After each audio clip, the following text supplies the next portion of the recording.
The following podcast is for a mature audience and contains detailed descriptions of violence.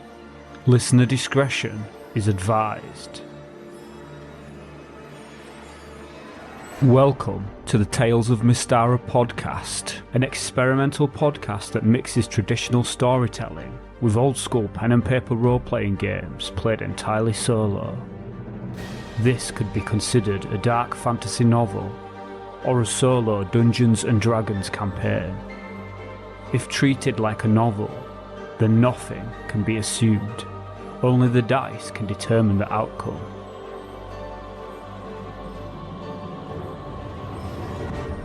It cannot be known whether a character will live or die. Nothing is precious. No one is safe from the roll of the dice. If treated like a tabletop role-playing game, there are no players. There is no dungeon master. There is only me, the rules, and the dice.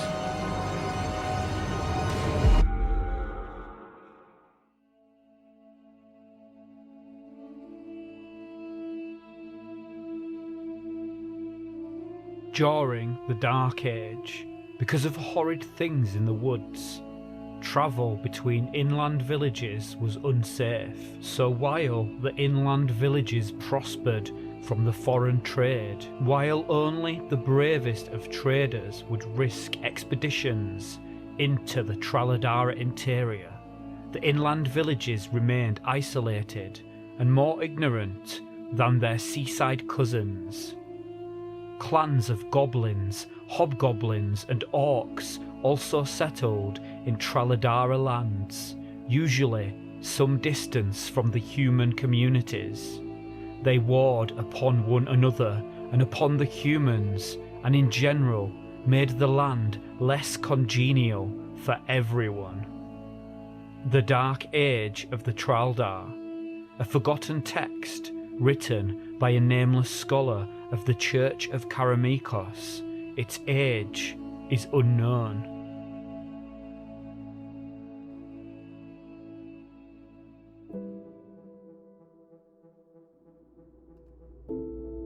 Date: Solidane 7, Claremont, AC 1000.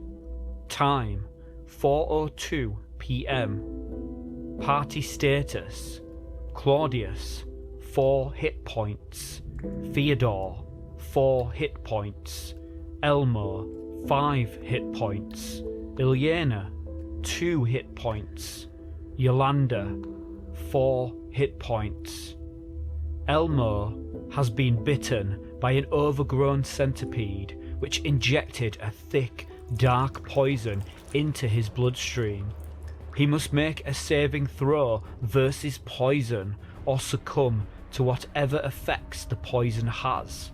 He needs an 8 or higher to save. He rolled a 9. Elmo, Ilyena and Yolanda will continue to attack the 2 giant centipedes with their hand-to-hand weapons.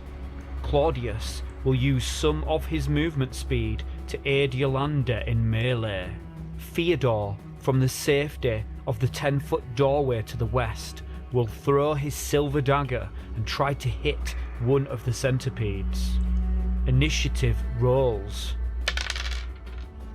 Party 6, centipedes 6. All action will take place at the same time. Claudius moves to Yolanda's side, his mace raised to attack. Theodore throws his silver dagger. He gets a 9, -1 for his dexterity penalty. He misses, his silver dagger strikes the floor. One of the centipedes tries to bite. It goes for Elmo again. It misses. Elmo brings down his hand axe. At the same moment, the oversized insect tries to bite him. 12 +1 for his strength bonus. He chops the insect in half with his hand axe. A mucus-like substance gushes out of the dismembered halves, coating the blade. Ilyena's sword dices one of the halves into 2 more chunks of insect flesh. Yolanda tries to strike the remaining centipede with her sword. It's a 9, -1 for her strength penalty. A miss. Claudius brings down his mace. He rolls a 1. I will rule that as Claudius and Yolanda tried to strike, their weapons tangled. As they try to pull apart, the remaining centipede bites. It bites Claudius. It rolled a 3, which is nowhere near enough. Claudius easily brushes the thing off. Next round of combat. All characters except Theodore will attempt to kill the remaining centipede with their hand-to-hand weapons. Theodore will stay where he is and observe. What could possibly go wrong? Initiative. Party 1. Centipede 2. The centipede tries to bite Ilyena. It rolls a 19. Ilyena must save against the creature's dark poison. She needs a 12. She gets a 13. Claudius smashes the insect with his mace. 17. 2 damage, but it's enough to smush the insect into the stone floor. The sticky mucus pops from its compromised flesh. The party rests for the remainder of the turn. Elmo passes a fresh torch to Ilyena. The party moves to the west door, and Ilyena tries the handle. The door opens, revealing a large 50-foot by 30-foot room. From this point onwards in this adventure, I will be using several random tables to generate the contents of the rooms. These tables are sourced from my own D&D solo rule set, which I have been developing for some time. For more information on how I play my solo games, visit solodungeoncrawler.blogspot.com. I will not include the roles in the audio of this podcast to prevent hindering progress. Instead, I will describe the results in an immersive way. The floor has several large holes where the floor has partially collapsed. The holes fall away into darkness below. Across one of the larger holes, near the western wall, is a small bag lying discarded.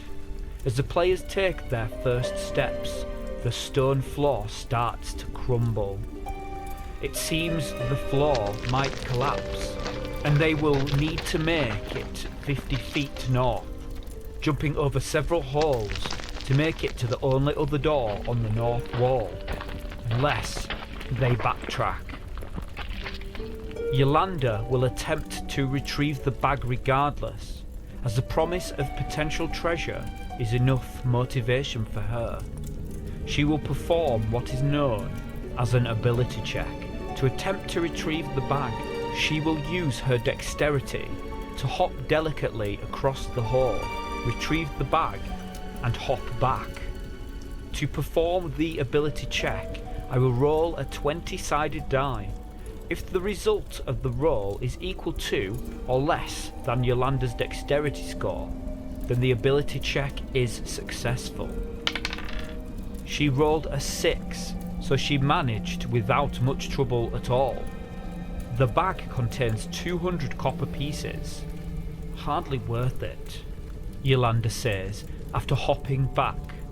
As she performs this feat, Ilyena attempts to open the door they entered, but it won't budge. The party has no choice but to make it to the north door. They must all now perform a dexterity check to make it to safety. Stay tuned for more.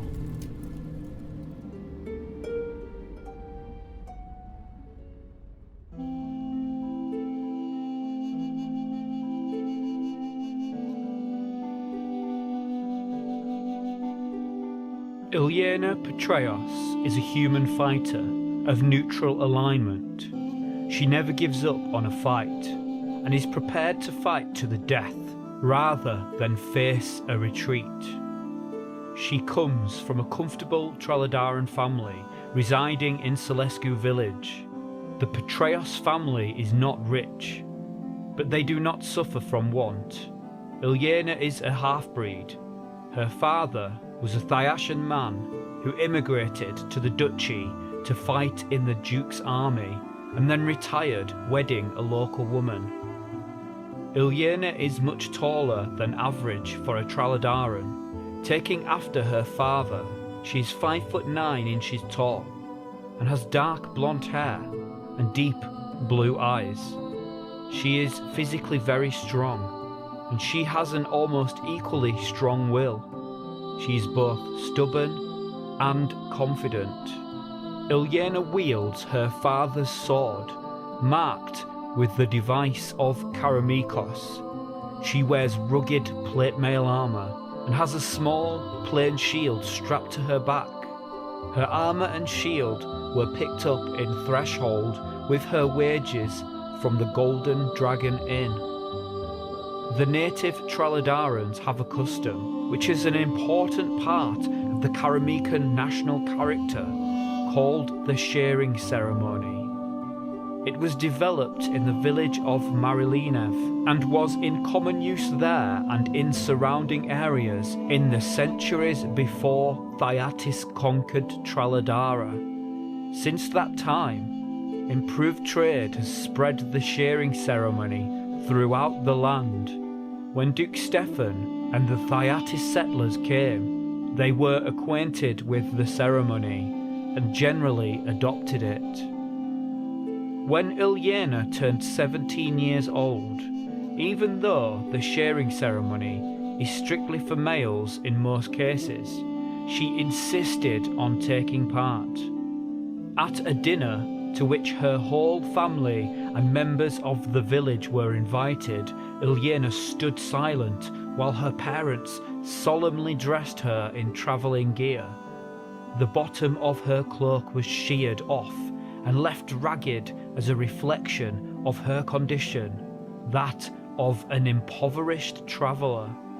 Since then, Ilyena is considered to no longer be a part of her family and will live apart and take part in respectable adventures, as is customary. Once her family decides she is worthy, she will rejoin them. It has been 2 years since then. Ilyena is now 19 years old, and her ambitions to make a name for herself and her family has led her to the ruined castle of Mystara to find the elusive Bargle and provide justice for the murder of Alina Halloran, the Baron of Threshold's beloved daughter.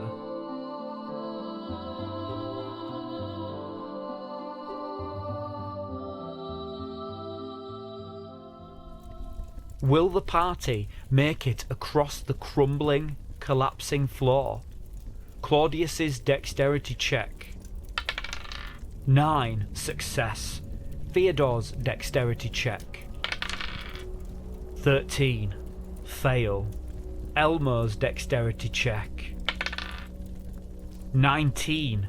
Fail. Ilyena's dexterity check. 9. Success. Yolanda's dexterity check.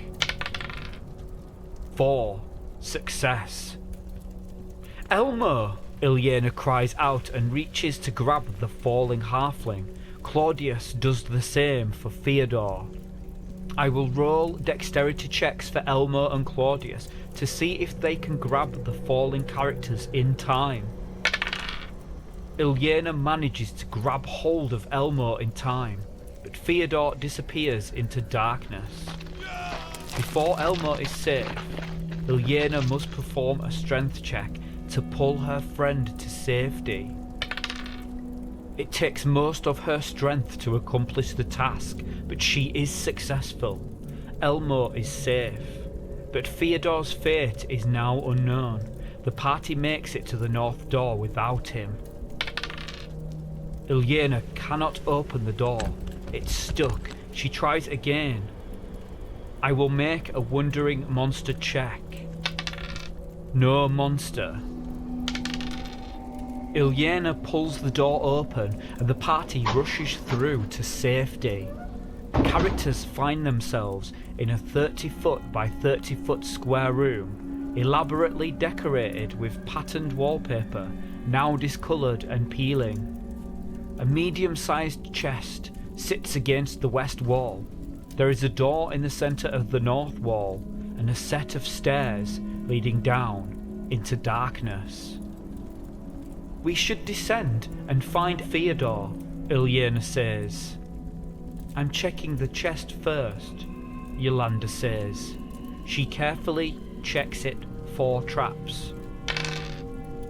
It doesn't appear to be trapped. Inside the chest are delicately folded and richly embroidered gowns with long, full-flowing sleeves and full-weight skirts. The garments are moth-eaten and deteriorated with age. I think this room was some kind of harem for women, perhaps from Gyga's time, Yolanda informs the party. I've heard people tell all sorts of tales about Gyga while I was working at the Golden Dragon Inn, Ilyena says. He had no successor. I guess that's why this place fell into ruin. Ilyena scrambles through the contents, but she finds nothing of value. Any jewellery this chest may have contained seems long gone. She lets out a sigh of disappointment. We descend, find Theodore, and come back up, Claudius says, reluctant to go too deep into the ruins without assessing the dangers of their current level. The party will descend the steps.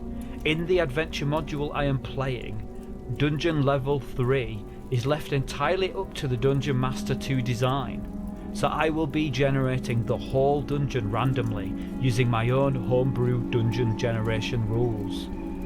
Visit solodungeoncrawler.blogspot.com to learn more about how I play my solo games. At the bottom of the stairs, the party discovers a square 40-foot by 40-foot room with doors to the left, right and ahead. Candles burn in sconces on each wall, signifying someone's or something's recent presence. As soon as Ilyena steps into the room, a vertical wall of whirling blades made of magical energy suddenly appears, blocking any further progress. The blades are quick, and the wall is 5 feet in thickness. Unless they go back the way they came, there is no other obvious way through. What will the party do? Will they make it through the blades, or be slashed to tiny pieces by them? What has become of Theodore? Find out next time. Stay tuned, and after a brief interval, I will respond to some listener correspondence. Hi, I'm Chris Guthrie, and I'm the host of the Roll for Equality podcast. We're an LGBTQ+ and woman-led show that uses history for character inspiration by telling stories about badass historical people and how to make them into a PC or NPC for your campaigns, with class, race, and background suggestions. We also do interviews and discussions about our experiences as women at the game table, social issues, and advice to help give a platform to women and non-binary players of every variety. There are plenty of laughs, drinks, hijinks, and more here at Roll for Equality, and we would love for you, however you identify, to come join in the fun and camaraderie. The Roll for Equality podcast. Give us a listen on major podcast platforms, and happy adventuring. Are you looking for a D&D podcast with a dark side? Something more like Game of Thrones and less like Monty Python? Tale of the Manticore is part dark fantasy audio drama, part solo D&D RPG. There's no plot armor here. The dice make all the important decisions. Join me as I resurrect the excitement, wonder, and emotion of old school D&D. Made for a mature audience, Tale of the Manticore is both a fiction and a game. It's the story where chaos rolls.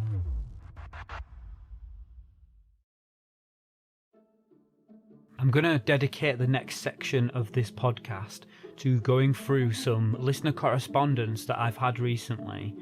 NR202 left a review on iTunes, and that person said that Tom's thick Scottish accent and melodramatic voice acting style at first were extremely amusing to me. Tom puts in so much effort though that I couldn't help listening on. Despite the obvious flaws in execution, the behind the scenes work Tom puts into character voices, music pacing and development of the meta-narrative are all evident in the podcast episodes, and it all gets better with each episode. While at first I was listening for all the wrong reasons, now I am a true fan, enjoying the podcast and appreciating its creator for all the right reasons. Tom, you deserve a lot of credit for your tenacity and attention to detail. Good on you, laddie. Keep doing your thing, and I'll keep listening. Don't listen to the haters if they give you half a chance. In the end, you'll win them over. Well, I appreciate the honesty there.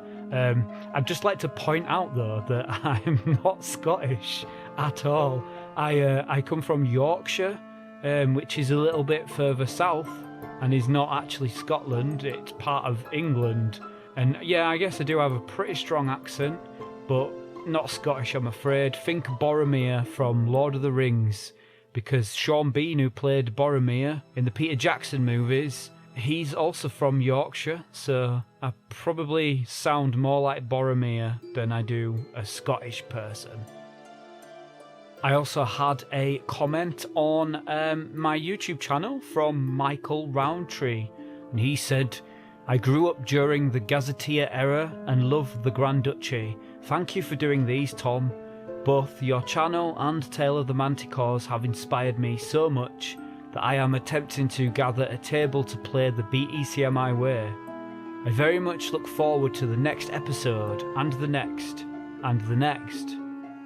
Well, thanks Michael, I appreciate your comment, and I'm glad, that it's inspired you to get back into playing BECMI. I couldn't recommend it enough to anybody. So if this podcast has helped you, as well as Tale of the Manticore, which will always get an honourable mention from me because that's a great podcast as well, then I guess that means we're doing the job that we set out to do. As well as myself and Tale of the Manticore, I'd also recommend checking out The Iron Realm, because that's also a podcast that involves actual solo role-playing. Definitely check that out too. And that's it for the listener correspondence this time. I'll pick out one or two in the next episode, so feel free to get in touch, and I will see you next time.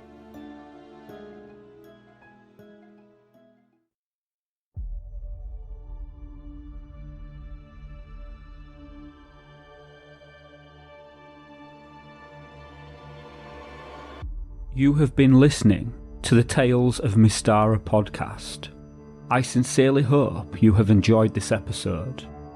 If you have listened on YouTube, then I would appreciate you taking the time to subscribe, click the like button, and let me know your thoughts in a comment. If you have listened on iTunes, then I would appreciate it if you would leave a 5-star review. These things really help, and they let me know that the work I put into this podcast is worth it, and that I am making content that people like. After all, that's why I'm doing this. Once again, thanks for listening. I'll see you next session.